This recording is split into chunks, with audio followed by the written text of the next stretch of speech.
All right, so originally I planned to make today's vlog like a recap of my gig last night, but unfortunately I messed up the audio for a lot of it. It was really distorted.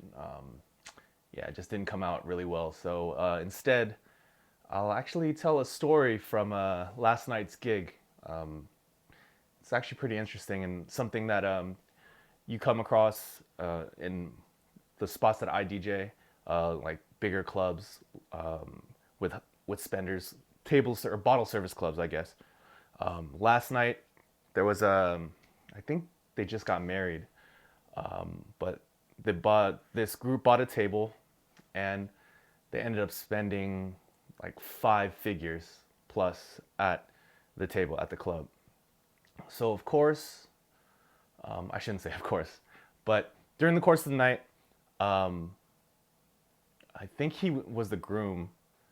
That wasn't really clear.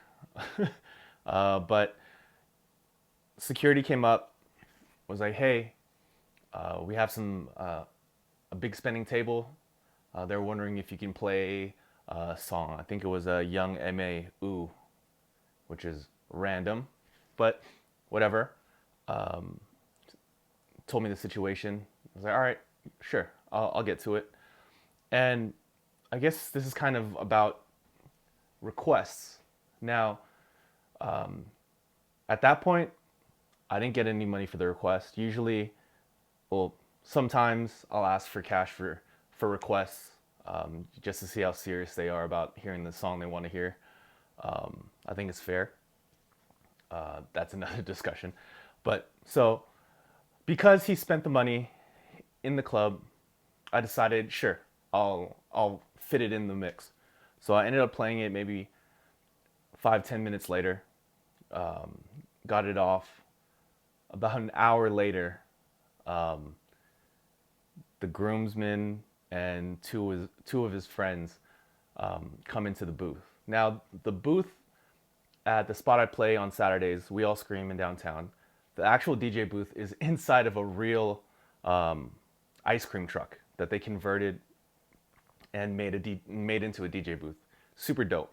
Love the concept. Executed well.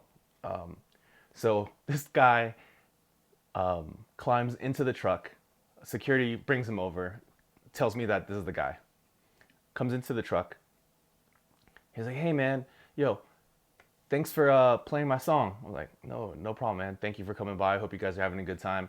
And this is something that I think if you plan or you aspire to DJ in bottle service clubs, this is something important that you need to kind of come to come to terms with, deal with, just be comfortable with. And that's not only you just DJing, but a lot of times you're hosting, right? What I mean by that is you got to be friendly to the people that are spending the money in the club.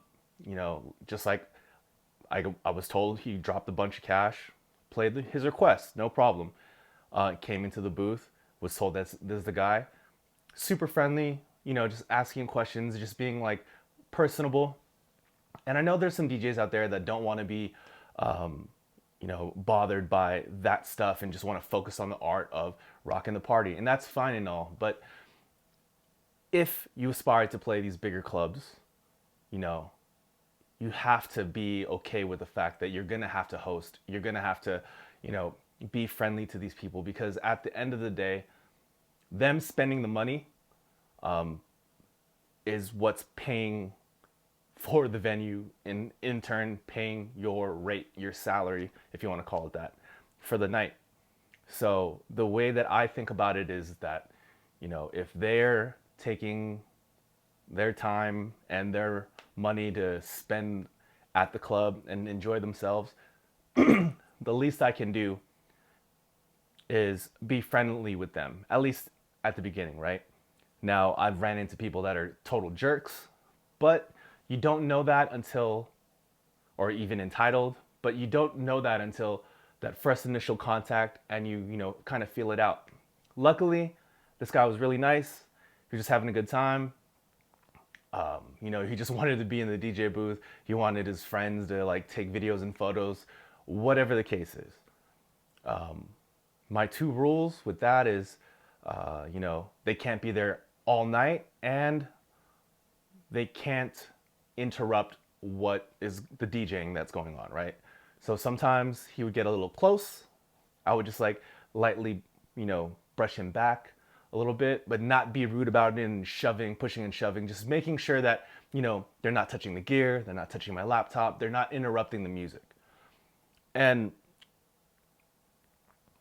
luckily, this guy was nice. He's probably, him and his buddy, probably in the booth for like 10 minutes.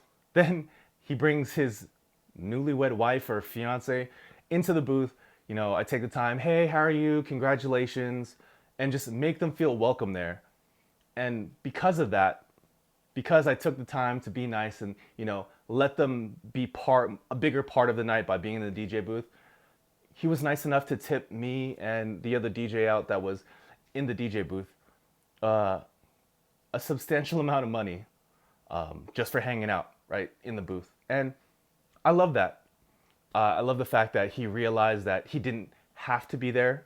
He wasn't entitled to be there. He asked, you know, and he appreciated being there. And there was countless amounts of times where he's like, "Yo, man, you guys are killing it. I love the vibe. You guys are smashing it with the music. Thank you, thank you, thank you." And that gratefulness is so important. Like the fact that he showed in not just monetarily, but took the time out to say like, "Hey, yo, I love the music you're playing. Yo, thank you for playing my request." Made it a lot easier to allow him into my space. Now, that's not always the case, but I've been around enough to know that I'm thankful when those things happen.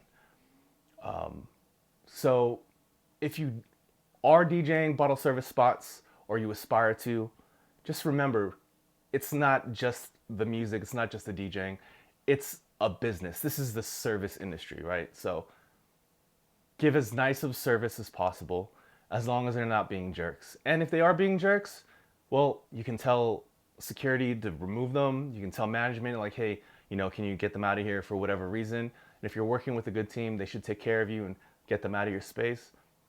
But if they are being nice, they're being appreciative, and they're not causing extra stress, why not? Why not be friendly about it? Why not just put the positive energy out there? And I'm sure they're gonna remember that evening. A lot of videos, a lot of photos were taken, and there's a good chance, if they're local, maybe they'll come back. If they're out of town, for sure they're gonna remember, like, hey, I was in Vegas. I got to be in the DJ booth with the DJ who was killing it, blah, blah, blah. And those positive experiences and those positive just memories that they have will spread to more people. And there's a good chance that he's going to tell other people to come to the venue the next time they're in town or whatever the case is. And that's how you start to build not just a fan base of people that enjoy your DJing, but start a base of people that spread the word of what you're doing and the spots that you play, and eventually bring more people in. And that's super important. All right, y'all, I'm out. See you guys tomorrow. Bye.